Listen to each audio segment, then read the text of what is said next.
বলছে রাজাকার। শুনে রাখো চট্টগ্রামের লক্ষ লক্ষ জনতা, পার্লামেন্টে যখন আমাকে এই কথা বলা হয়েছিল, আমার পার্লামেন্টের কলিগ জাফরুল্লাহ চৌধুরী সাহেব বসে আছেন এখানে, হ্যাঁ, জাফরুল ইসলাম চৌধুরী বসে আছেন পাশে, প্রধানমন্ত্রী সুদ্ধা, অন্তত 3 শতাধিক পার্লামেন্টের সম্মানিত সদস্যরা সেদিন বসা। 1997 সনের বাজেট বক্তৃতা যখন আমি করতেছিলাম, ডক্টর কুদরতে খোদা, নাম রাখছে কুদরতে খোদা, আসলে গজবে খোদা। এ লোকটি নাস্তিক, ইসলামের চূড়ান্ত দুশমন। তার প্রণীত শিক্ষা ব্যবস্থার যখন সমালোচনা করছিলাম, ট্রেজারি বেঞ্চ থেকে আমাকে বলা হলো রাজাকার। আমি আমার সমস্ত শক্তি একত্রিত করে বলেছিলাম, শুধুমাত্র হিন্দুস্তানের রাজাকারেরাই আমাকে রাজাকার বলতে পারে। আমি বলেছিলাম 1973 সন পর্যন্ত আমি বাংলাদেশের কোন রাজনৈতিক দলের নেতা এবং কর্মী ছিলাম না। আমি রাজাকার নই।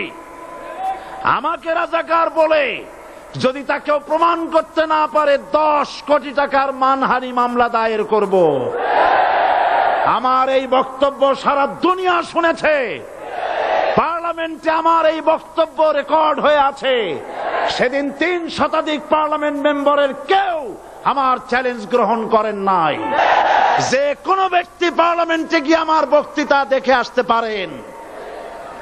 এরপরে 1997 সনের 7 অক্টোবর দৈনিক জনকণ্ঠ পত্রিকা যখন আমার বিরুদ্ধে লিখল, সেই পত্রিকায় সাইদির ওপেন চ্যালেঞ্জ 8ম পাতা, 1997 7 অক্টোবর, এত বড় 2 কলমে হেডিং।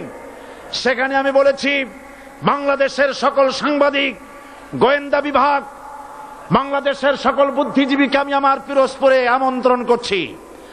আমার উপস্থিতিতে যদি কেউ প্রমাণ করতে পারে বাংলাদেশের স্বাধীনতা যুদ্ধের বিরুদ্ধে আমার কোন ভূমিকা ছিল, সজ্ঞানে স্বেচ্ছায় জাতীয় সংসদের সদস্য পদ থেকে পদত্যাগ করব।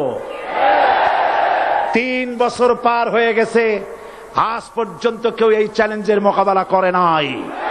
সুতরাং আমাকে যারা রাজাকার বলবে, তারা পিতৃ পরিচয়হীন অবৈধ সন্তান।